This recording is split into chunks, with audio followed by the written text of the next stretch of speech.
Hello, everyone. Thank you so much for joining us and welcome to the Sunday Times Gen Next webinar.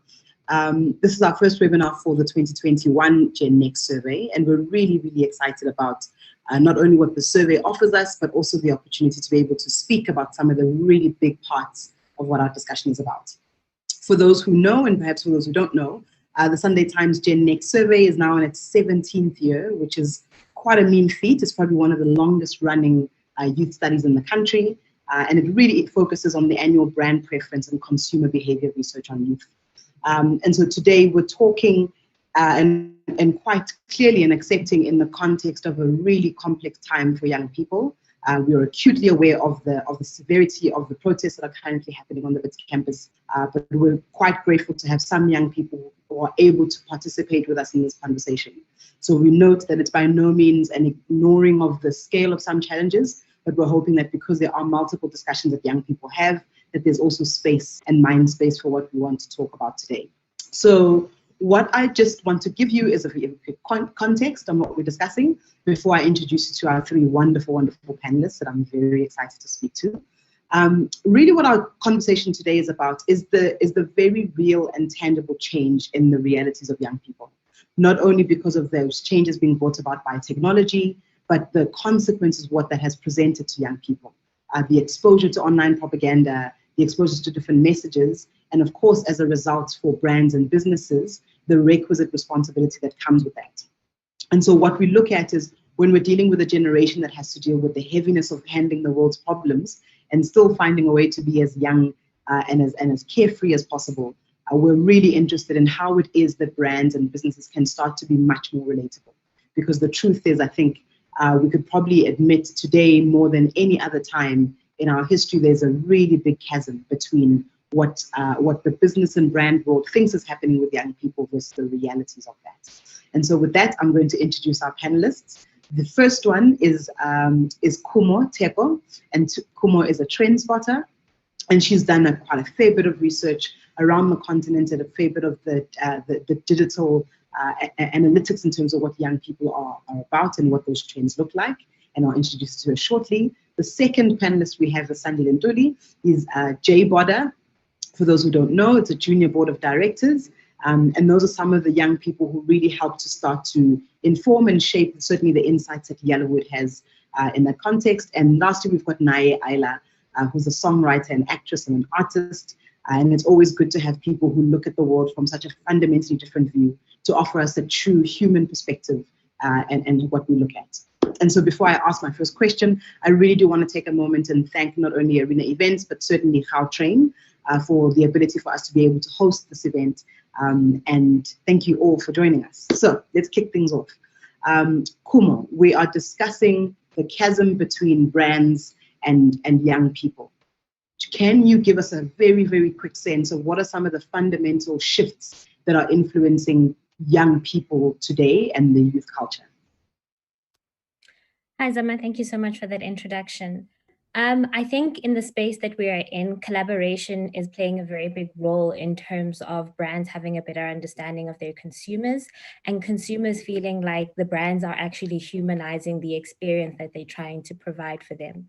The pandemic has highlighted how experience plays a very big role in the lives that brands play in people, in the way that they communicate with people, and the restrictions that have been implemented for our safety has shown how we need to kind of expand on how collaboration is ignited between consumers and between brands.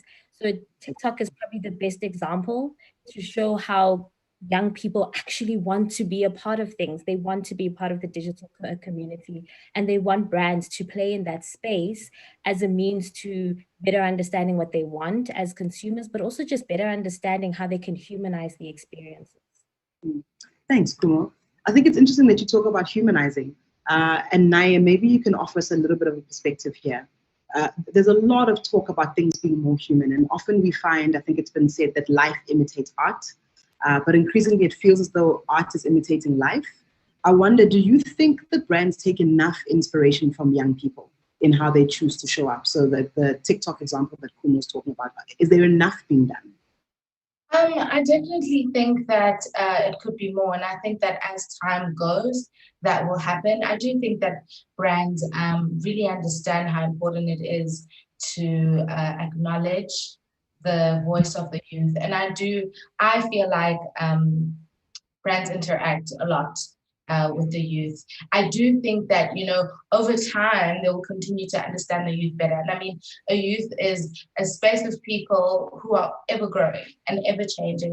So you constantly have to keep up with that. But I do think that they're interacting quite well. And I mean, everywhere you look, there's so many opportunities for young people to collaborate with these brands in some way. I think more importantly, though, there should be more collaboration where you can feel that person's actual collaboration, not just, we are a brand, we want your face, you will be the face of this, and we move on. Where the person that the brand is collaborating with really has a bit of their own sense and their own sense within that collaboration. I think that's what I'd love to see more of the young person's voice in that collaboration, as opposed to just the face of the brand. Yeah, that's really interesting, because I think it's quite a provoking thought. Sandile, you talk about dabbling in being an influencer, which I think is a dreadfully awesome thing to be able to do. Can you give me a sense of when you're trying to engineer some of this collaboration, what is it that draws you to a brand? What are you drawing from to be able to create that feeling? Okay, first things first, I have to be a relatable person to the audience I'm bringing the content to. So ideally, I use or I collaborate mostly with brands that I use on a daily basis. So even though sometimes I cannot afford that brand, but then I would see that, oh, actually this brand relates to who I am, even though I cannot afford it. So I would work with that brand. And also brands that is not only about numbers, but brands that are also about giving back to the community, giving back to the youth, striking a conversation that's very attractive to me to want to collaborate with you. I get you. You're touching on some things that I actually wanted to discuss, is some of these things that are beyond what you're selling. And Kumo, maybe you can also help us enlighten this discussion a little bit.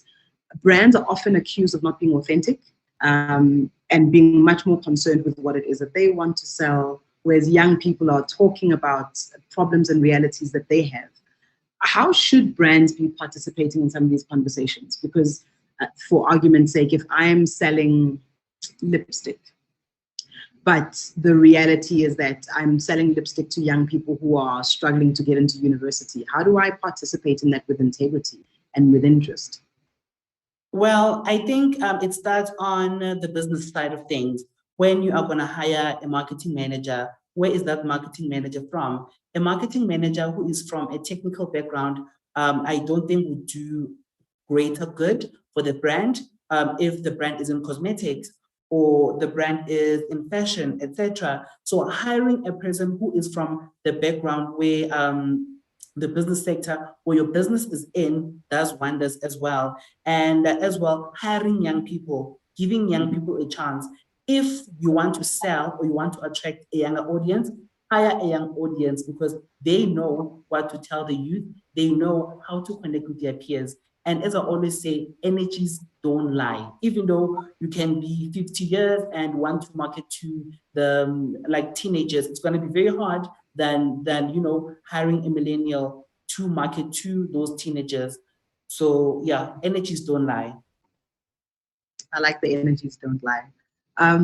Kumo, is there anything from a research, and I guess perhaps some of the tangible stuff that we can talk about is that participating meaningfully, because I do love the idea of hiring the right people, having them be a representation of that.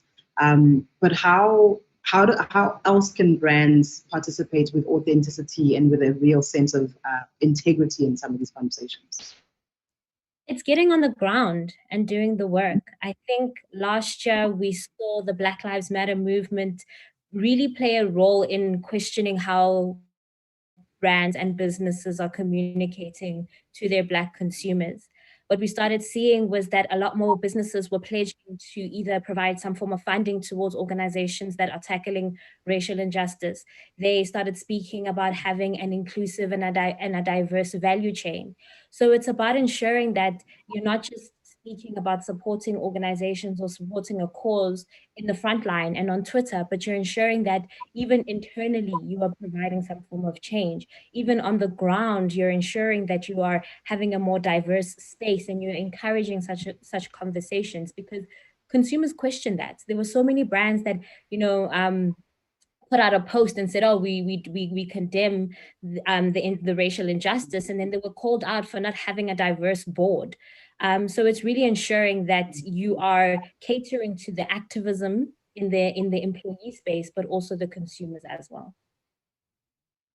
That's absolutely. I'm hearing a lot of, and maybe this is me speaking back to what I'm hearing you guys say, is there's a lot that we can say about what you say to young people, but perhaps there's a lot of work that has to be done about who you are and the decisions you're making inside your organization, just as much as the way you want to be perceived.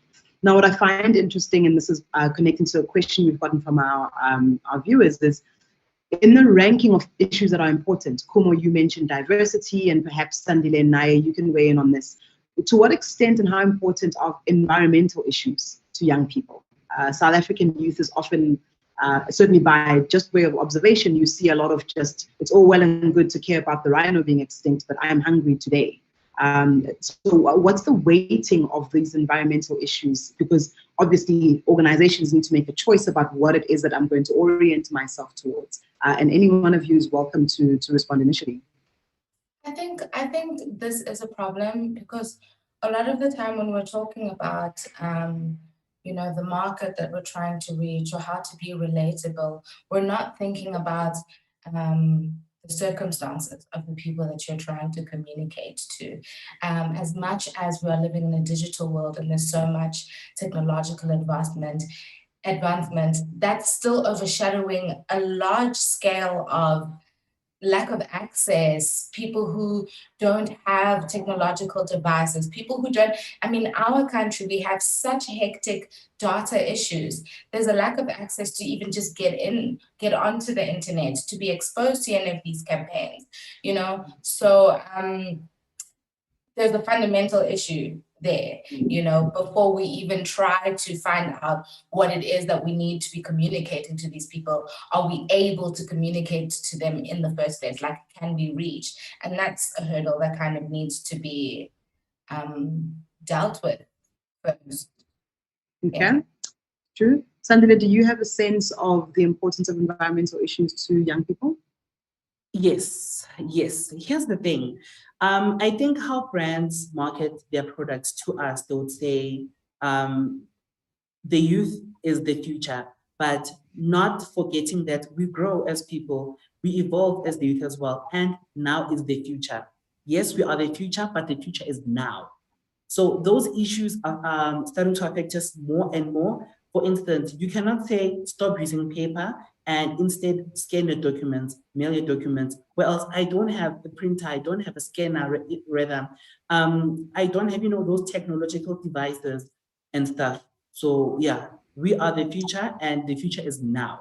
So if you are talking about something as a brand, I need to have that thing or at least have access to it. It's really interesting because what I'm hearing you guys say is, granted, we acknowledge the impact of environmental issues, but it sounds like there are much more pervasive issues that we are facing in the everyday. And I think that's quite a provoking stance, right? Because for me, what it sounds like is that there may be a responsibility for brands to care about the environment, even though it might not be today's most motivating choice in the investment in the caring about the future. Which I think is an interesting thing for brands to have their own criteria of things that are good for young people, even if they're not necessarily what young people are currently obsessed and interested in. And that really I find really interesting. And Kumo, perhaps you could talk about this idea of the difference between what young people care about and what is good for young people. Do you find, perhaps, in your opinion, is there any tension between those two things? I think it's all about context. And I sometimes feel from a South African perspective, we struggle to understand the context of the general struggles and challenges that youth have from a local and a global perspective, because there's a select few of our youth that is very entrenched within what's happening in a global space, but because of social media is amplified. And then looking at what is really happening on the ground with the South African youth. And I think brands need to be able to understand that when they are standing for a cause and when they are understanding what the consumer is actually facing, to be able to straddle that balance. So yes, environmental issues, for example, or brands being ensuring that they're taking care of the biodiversity and that they are eco-friendly. It may not necessarily be something that a Thabo is facing right now, but you as a brand need to then take that responsibility to ensure that moving forward, you still have that in mind and you're taking care and making those actions. But then you're also ensuring that the access that he needs, that everybody else was talking about, is actually taken into account. So it is playing the role of the person who is the friend and understanding what the consumer needs on the ground from a South African perspective, but also understanding from a global perspective that brands are held in a different role and hold a different title, therefore need to play a bigger environmental role within our communities. Sure, and that's really great. Thanks, Kumo. I think what you present about this idea of the voice that's amplified versus perhaps some of the realities that are not always represented is making me wonder, and Sandile and Naya, maybe you can illuminate this for me. Who are some of the people who feel like they are a representation of the voices that are not being heard? Are there people in these digital social media spaces who are representing the everyday young people? And if so, what about them is working to that advantage?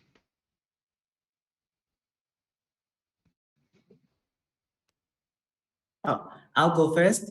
There's actually a lot of them. And in most cases, it will be people that I feel like are, in a sense, overlooked, and brands would catch on the bandwagon when those people are big. For instance, there's a lady called Pamela Mtanga.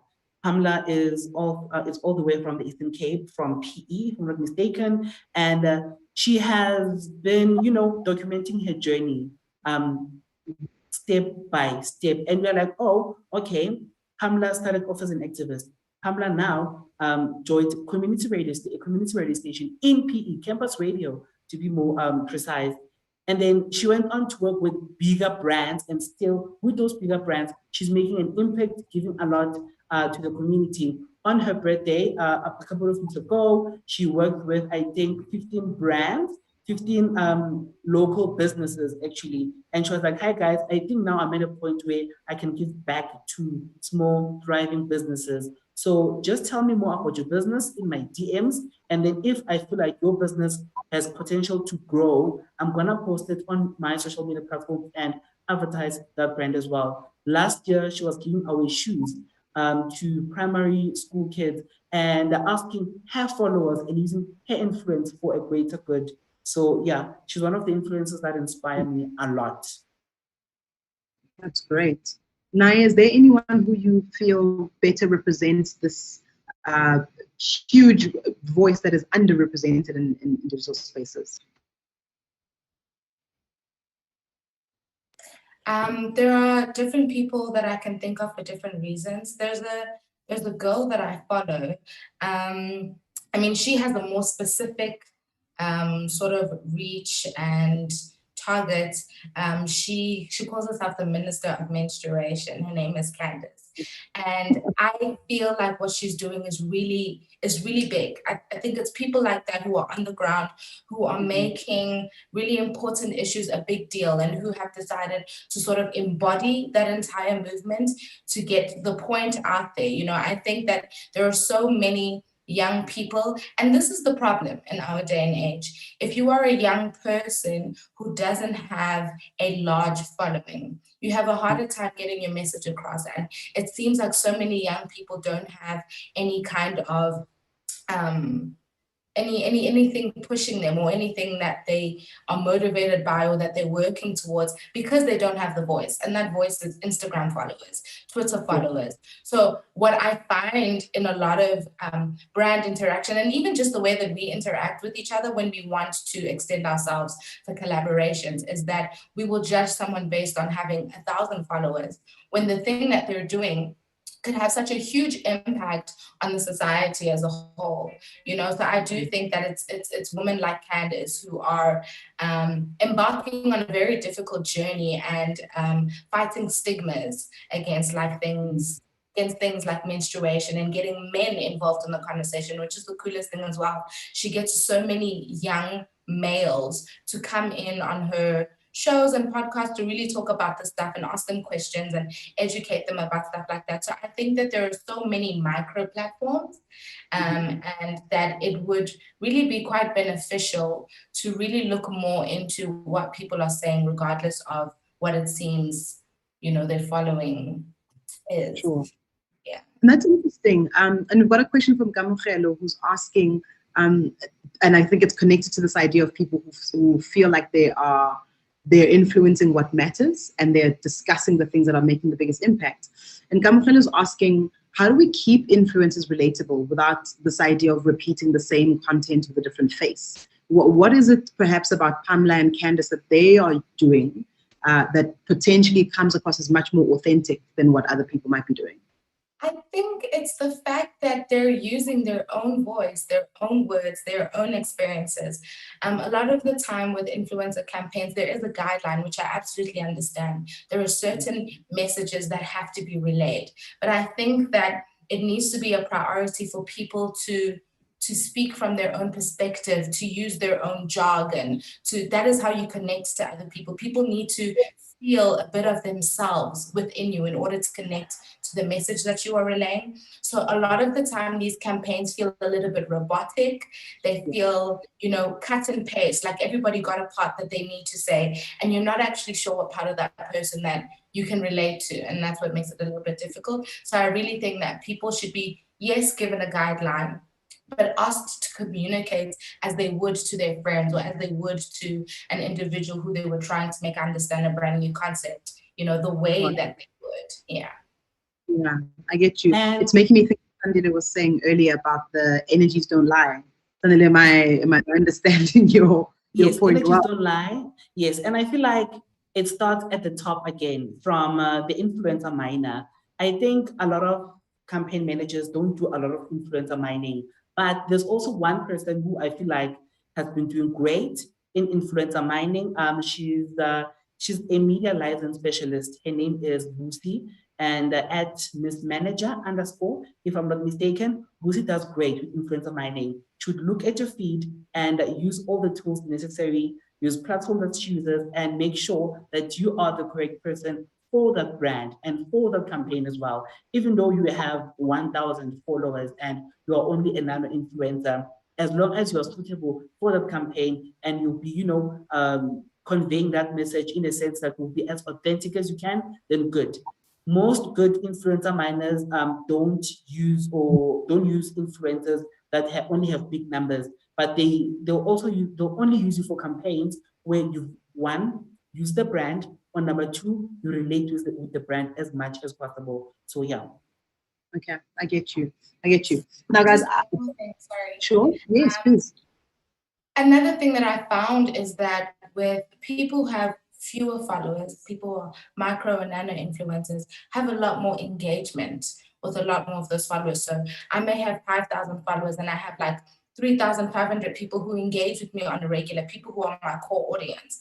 A lot of the time, there's this misunderstanding of how much of your people actually engage with your content. And when you have a lot of followers, it's not necessary that you are reaching all of those people. So I think it really is important to take the time to understand how well engaged this person's core audience is. And you could find that in somebody who has 1,000 followers, and you're therefore speaking to so many more people than that of the person who has 12,000 followers, but who follow them for different reasons. You know, I could have followers who follow me for my music, and the moment I start to speak about anything but, they're just like, we don't really want to hear this, and that's just an example. I'm not saying that it is like that, but I do think that it is important to pay attention to the way that the person communicates with the people that they're interacting with, so you can really understand the relationship that each person has with their audience. Sure, that's wonderful. And at some stage before we finish, and I'll plant this from you guys, and I think it's a co-ask from me and Ruan, who's also listening, is to give me an example of a really good collaboration between brands and young people. Examples in your experience where people have opened up in conversation versus some robotic posts. But what I'll do is I'll park that and give you guys a chance. Maybe you can scan through some of your Instagram examples.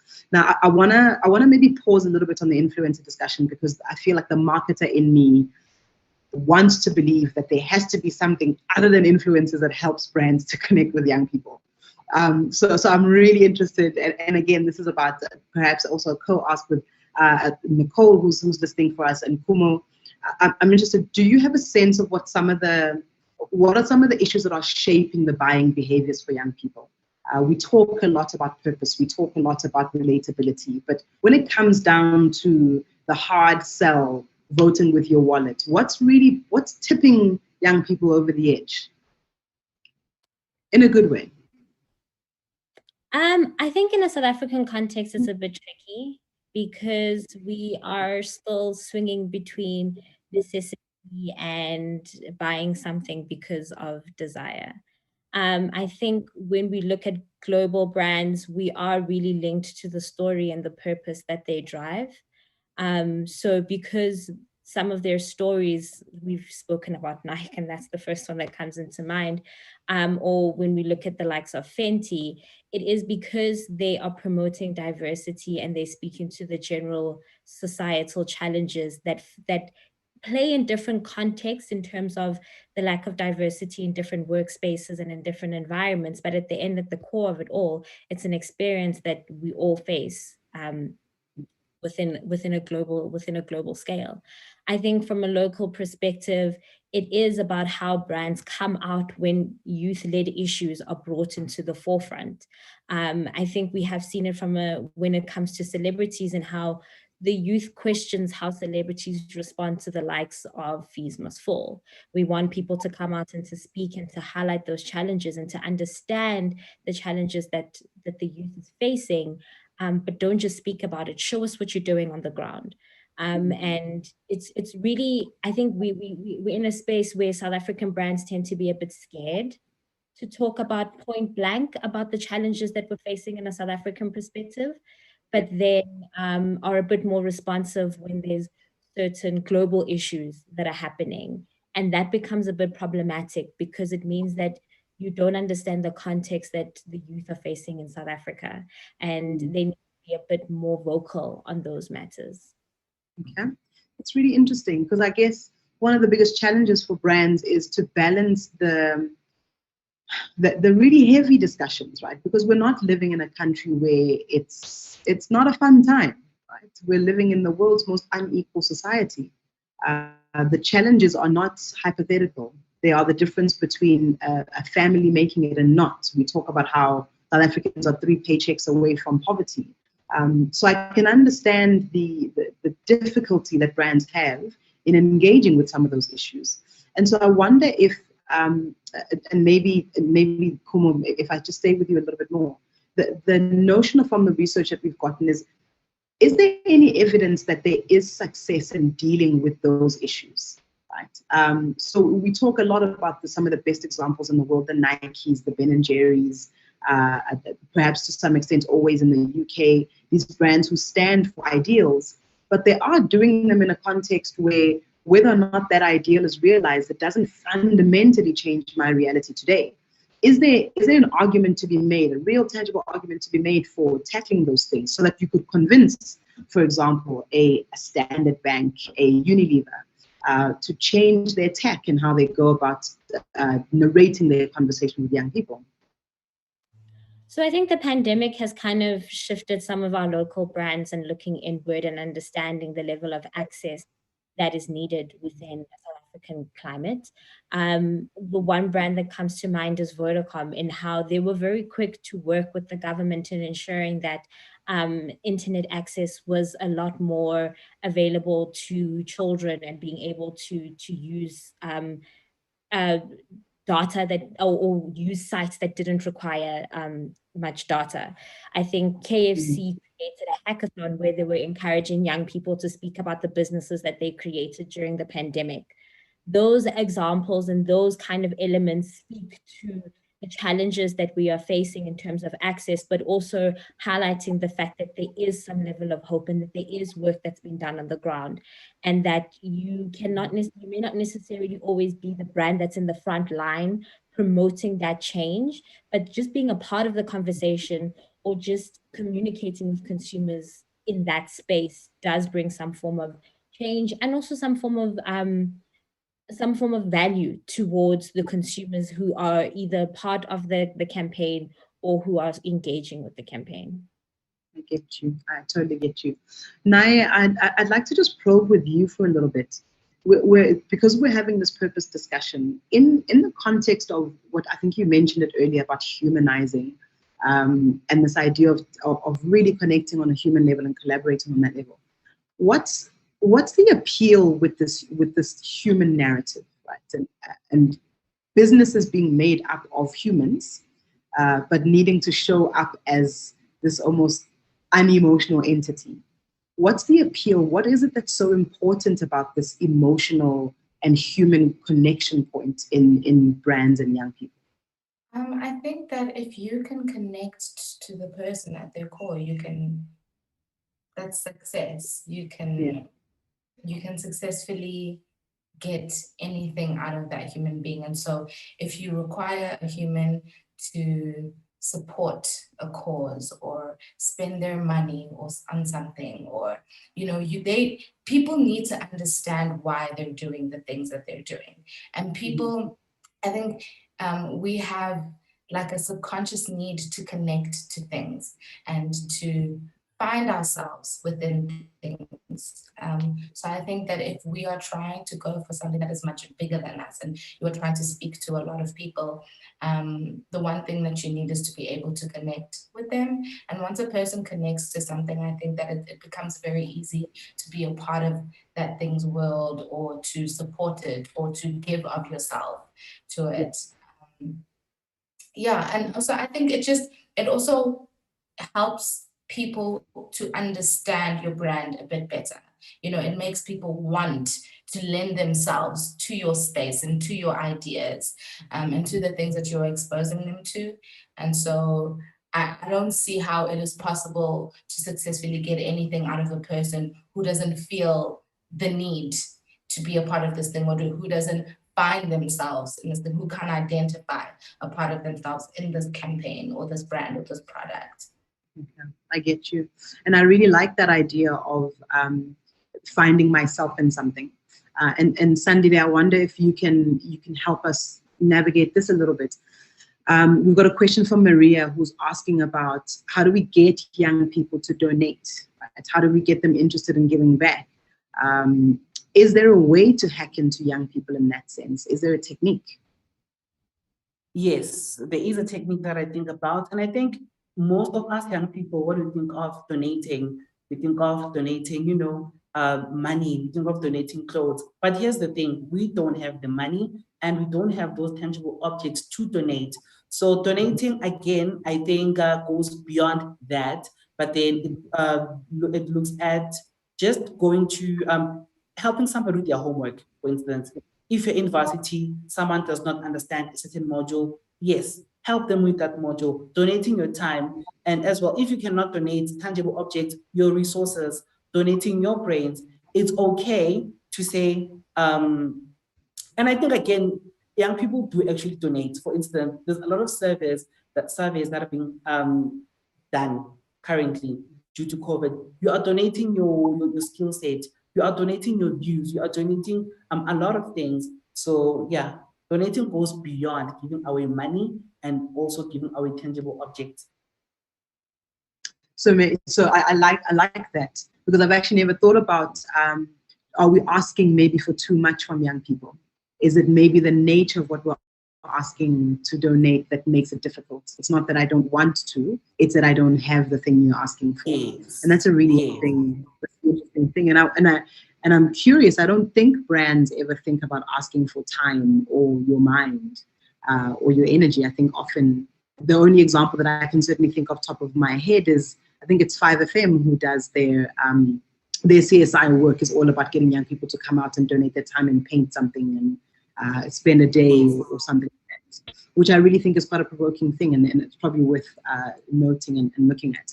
Now, guys, I've been a young person in South Africa. I am still a young person in South Africa. And I want to address one of the things that I guess perhaps we are most badly criticized for, right? Is that we kind of take things light, right? Nothing is taken seriously in this country. We could have the worst day in 20 years and we'll find a way to make a joke about it. I'm intrigued about your insight into what is it that drives this lightness, this lightheartedness, and is it something that brands should be using? We see brands like Nando's and Chicken Licken who have a real skill at kind of playing that line between humor and the seriousness. Is it something that brands should be using to talk to young people? Does it work? Is it necessary? I personally definitely think so. I think one, if we think about this from a psychological perspective, is we live in a world where there is constantly a lot going on and we need to cope. And also to digest all of this really heavy information coming in the bucket loads, we need humor. We need something that really dilutes the intensity of the information that we have to take in, and something that makes it easier to exchange information and interact with each other on those things. And I think that the South African youth seems like they don't take things seriously because of that humor. But because of that humor, we are actually keeping the conversations alive. It may seem like, oh my gosh, we don't take anything seriously, but we're talking about it. We need to laugh through it so that we can really, really like dive into these issues and really talk about them. And when we find that campaigns and ads are doing the same thing, we can connect to them so much more.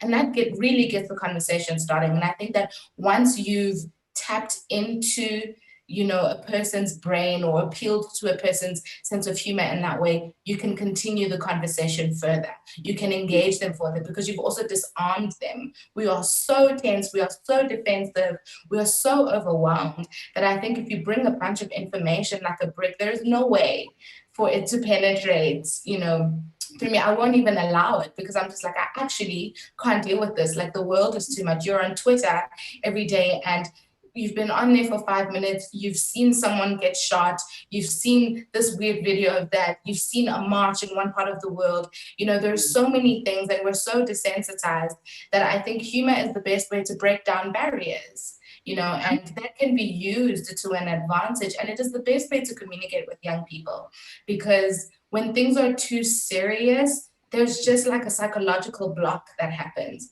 but we're just like, I don't want to deal with this, it just seems like too much when it's not. So I think that what brands like Nando's is doing is really just making young people actually feel like they can engage. Things aren't too complicated, they aren't too difficult, they aren't too intense, even if they are. But now we're talking about it, and now we can really get into how intense this actually is to experience, etc. Sandile Mkhumo, do you have any thoughts on this heavy day in a light way? I think I completely agree with what Naya said. It really is a great way to provide a different form of information and education as well. I think someone who has done it well in terms of a South African context was Trevor Noah, in terms of how he would talk about how people pronunciate words. It was a funny joke because he spoke from his experience, but then he goes over and above to say, but listen, guys, let's not judge people because everyone speaks in a different context. And it really is just a way to kind of be able to help people synthesize information and make it a lot simpler for them. And then for them to also understand the gravity of things. It's a coping mechanism for us. Yeah. Sandile, I'm quite intrigued. Are there people who shouldn't be using humor? So there's often a debate when you look at and I'm always quite challenged when I see the style and the tone of the City of Johannesburg Twitter account, for example. I'm always like, they did not just say that. How is that your response to I have no electricity? I'm always just, and then I have to ask myself, am I maybe too old for this moment? Am I not understanding? Are there brands and conversations that shouldn't have humor in them? Are there things that young people are quite serious about keeping serious? I think in most cases, brands would want to, jump on the conversation without realizing that what they are saying might not be interpreted in how we view that thing, that conversation. For instance, issues about education, fees must fall. There are brands. I remember when a couple of years ago, when there was this big strike about fees must fall, there were a couple of brands who wanted to, strike conversation, but then it really showed that they were not striking conversation in order to get us, the youth, to cope better, to talk about issues. But then it was a marketing stunt. And if it's purely for your own benefit and not for our benefit, it's gonna show.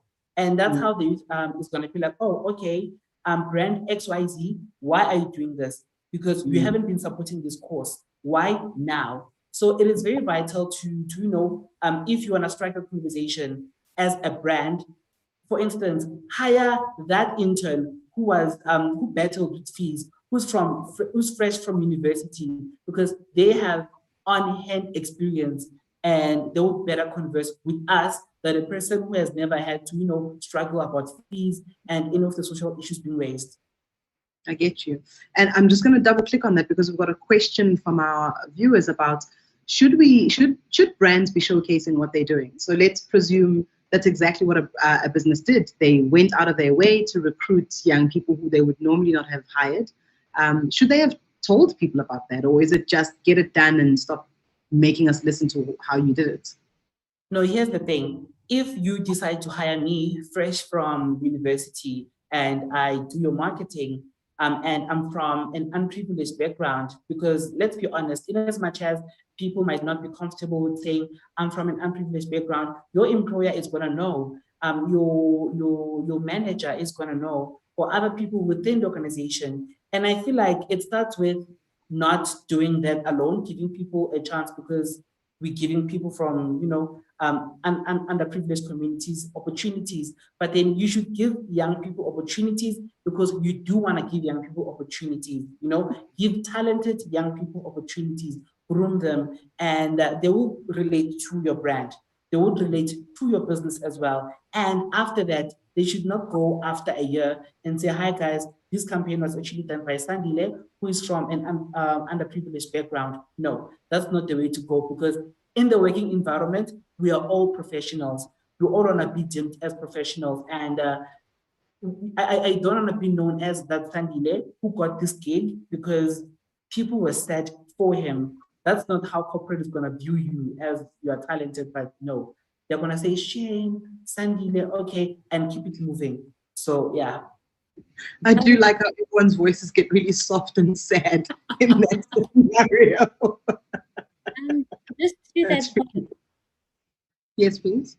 To that point, I think it's about the cause and the reason why businesses are doing certain moves and why they feel the need to speak about it, because they then understand the role that they're playing within society. So if a business says that they want to be more diverse, and in that level of diversity, they want to ensure that 50% of their HODs are female.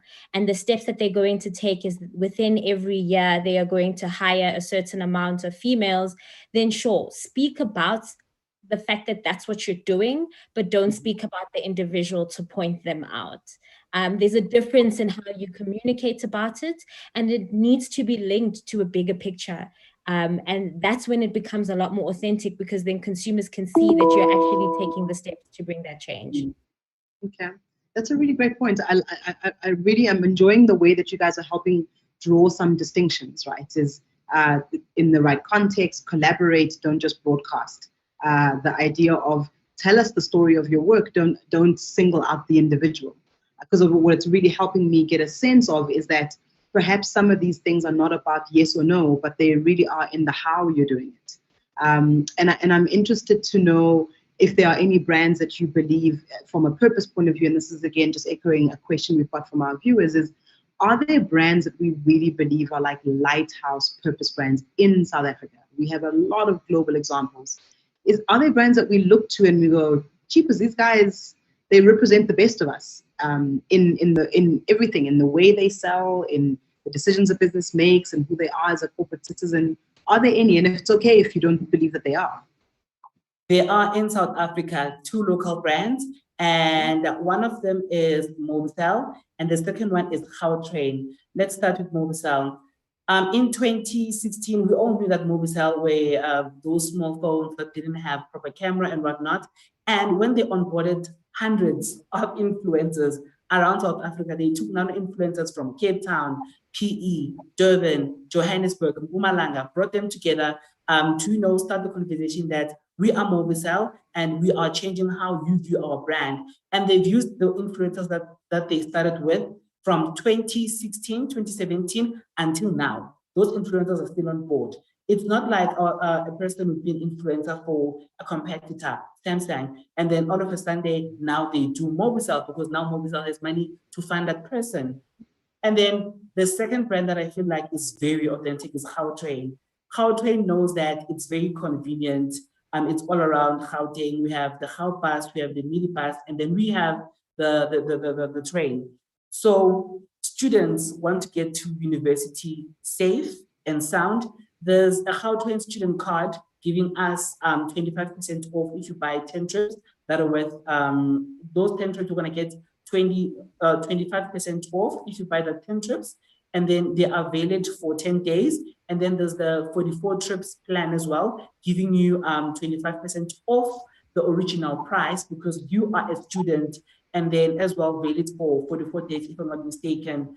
And in doing that, they did not only partner up with big corporates only, they partnered up with students to conduct their research. It has been an ongoing research for months. And as well, they've partnered up with this student website, I forgot them, to sign up as a student, or to verify your student status. They link your student email because if your student email is active, it means you're a student and a full-time registered student. So yeah, they're doing amazing. I'm proud of them and I'm glad that they did this. Nice. It's very seldom to hear someone say, I'm glad they exist. Because that's a really big statement about them. It's a big affirmation. Kumo and Naya, are there any purpose brands that in South Africa that you believe stand out and are worth looking to for finding this balance? One that comes to mind is Standard Bank. From an entrepreneurial perspective, I think they've done really good in creating spaces that assist and guide entrepreneurs within the landscape of understanding how to grow their businesses, how to monetize their businesses. A lot of brands are in that space, but I think it is about creating spaces to help entrepreneurs, because it's easy to start a business when it's just one person, but when you need to expand it and when you also need to get a lot more resources, access becomes a challenge. So yeah, that's one brand that has come to mind. Cool. Naya, do you have one? I definitely agree with Kumo about Standard Bank, and I feel the same about Nedbank. I think that they have a lot of initiatives that involve young people and getting young people to really think about their own lives and think about their own ideas and their own business models, engaging in entrepreneurial conversations, financial support for student loans, bursaries, just the whole schooling space and its financial implications. So yeah, I definitely think Nedbank, Standard Bank are really good at engaging with the youth in that sense. That's great. And it's good to know that we've got brands that find that balance really well. Now we're heading towards the end of our discussion, and I am really sad about it because I think it's been really illuminating for me. I know. It's been really illuminating for me, and some of the salient points that you guys have raised. Like I say, this idea of navigating this gap that I was talking about at the beginning and navigating it through finding a balance. Be clear about the context and then connect with the human and really find a point of relatability, deliberate relatability, and kind of shaping your brand for that benefit, reflecting the choices that you make inside, but don't make it about individuals. Don't poverty display people, which is really kind of I guess some of the intuitive things that we would all want to have happen. Now, in the last few minutes, I want to go back to that question that we had earlier. If there are examples that you think of brands who've done that collaboration space we were speaking about right at the beginning, a really great demonstration. And then I guess the last one for me, before I asked you for any closing comments, is about when we were speaking quite a bit about the humor and the balance. There's a question from Tabang, and I think it's one worth talking about, is there a potential risk in sometimes coming at heavy issues with lightness? Because like we were saying, is we're not dealing with, it's not a party, right? We're not dealing with cupcakes and scones here. It's people's lives. Is there a risk to taking a light-hearted view sometimes, because it may actually offend because of how complex and complicated our country is?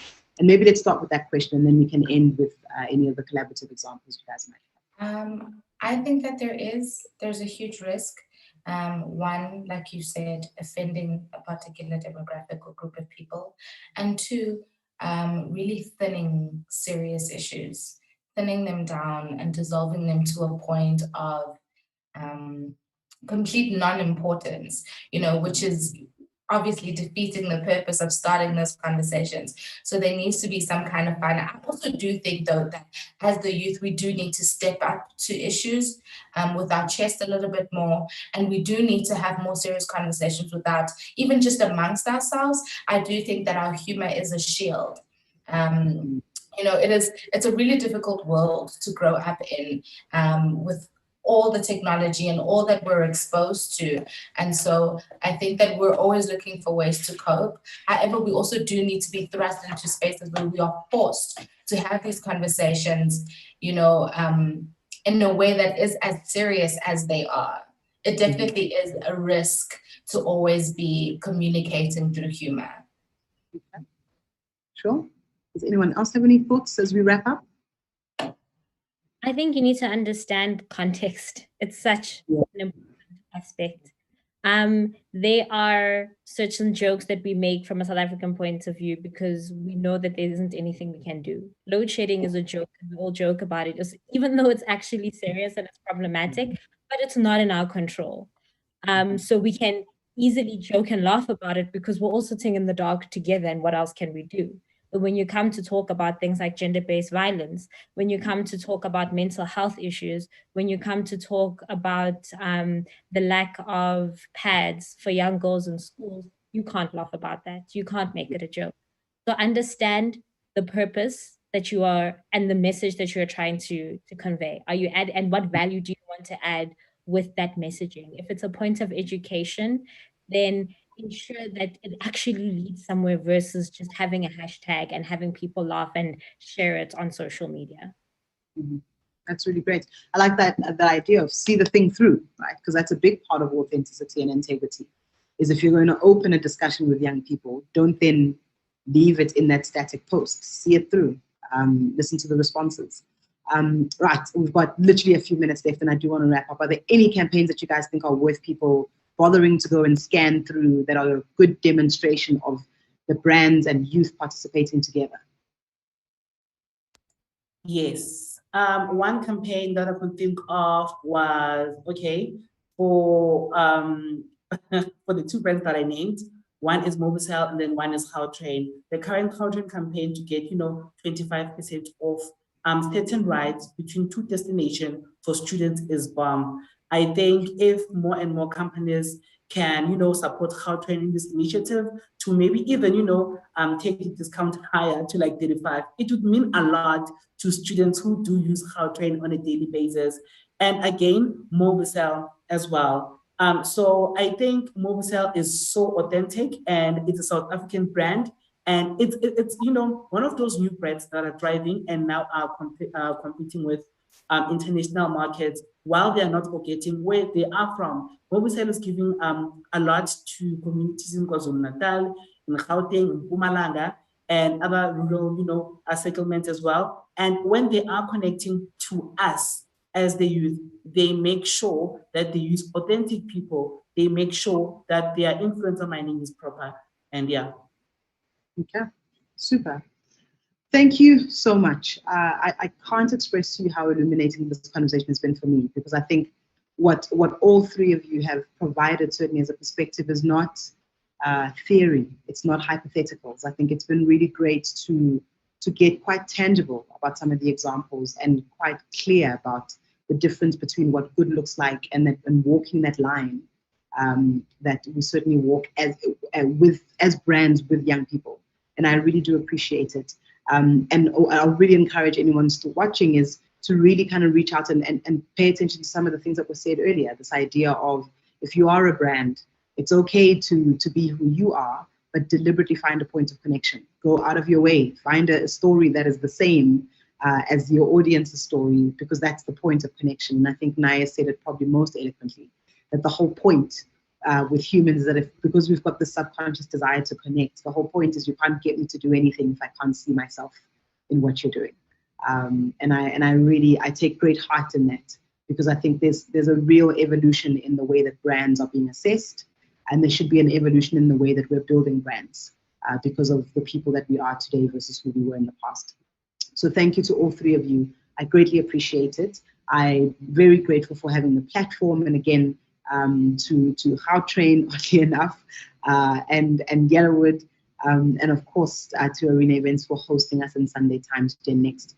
This has been a fantastic hour spent with you, and I really look forward to speaking to all three of you more in future. Thank you so much for your time. Thank you so much for having us. Thank you so much for having us. Thank you for having us.